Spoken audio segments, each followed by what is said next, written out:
Now football, and after 5 defeats in a row, Bristol City will be hoping for a change of fortune away at Birmingham. All 5 of our league clubs are playing tonight, and both Cheltenham and Swindon come up against former managers.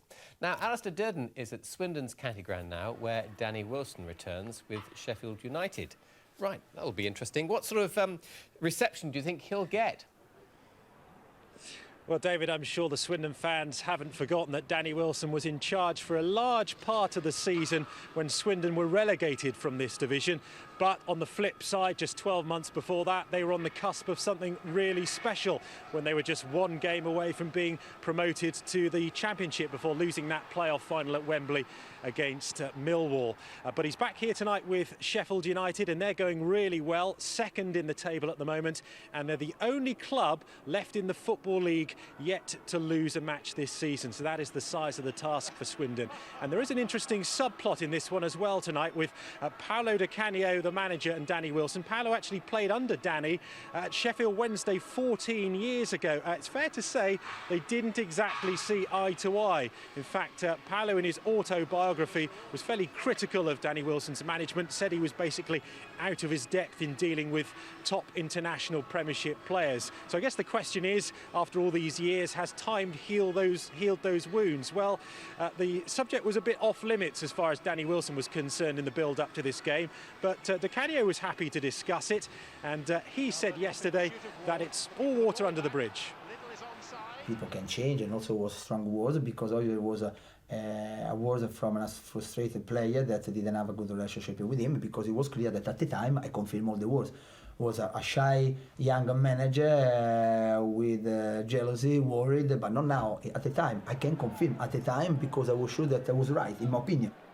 Let's get into the League One games and hear what's happening in the game at the county ground, where Swindon, who've lost the last 2 home games, knocked out of 2 cups in so doing, beaten by Villa and then by Macclesfield Town, are taking on Sheffield United, who are going really well and could go top tonight. How's this one started? Paul McVeigh.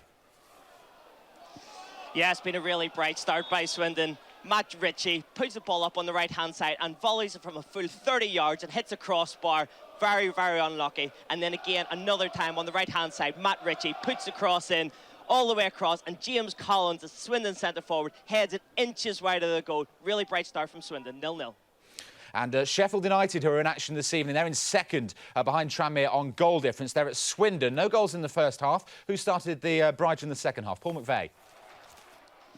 Well, it's been all Swindon. You wouldn't believe that Sheffield United are unbeaten in the only team that's unbeaten in the Football League, because early, just before half-time, Gary Roberts did really well down the left-hand side, beat a couple of men, put it across to his captain, Simon Ferrer, who's curled it, and a great save by George Long in the Sheffield United goal. But it's still 0-0. Sheffield United unbeaten this season. They're at Swindon tonight. Danny Wilson didn't have too many happy memories from his time at Swindon. He's not desperately enjoying it tonight, is he, Paul McVeigh?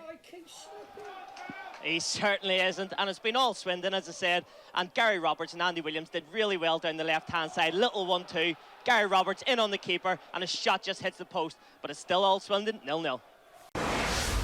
Sheffield United have gone top of League One after maintaining their unbeaten record with the draw at Swindon. Paolo Di Canio showed early on he'd lost none of his skills, with some nice control on the sidelines. Swindon dominated from start to finish, but couldn't find a way past George Long in the United goal. So 0-0 it finished. That point enough to move Danny Wilson's side above Tranmere, although Rovers could regain top spot when they play on Wednesday. There was good news for Swindon Town before kick-off. The transfer embargo over the club has now been lifted. And they took a decent point against a Sheffield United side who are still unbeaten. Sheffield United's weekend FA Cup win at Bristol Rovers was their 5th victory in a row, and they look to maintain the momentum at 7th place Swindon. The home side had only won 1 of their previous 6 games, but it didn't show here. Matt Ritchie would have presented them with an early lead, but for the crossbar.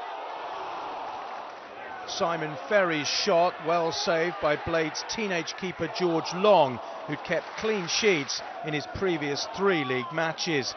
And even when he was beaten, Danny Wilson's men survived. This time it was the post that saved them, with Gary Roberts the unlucky Swindon man this time.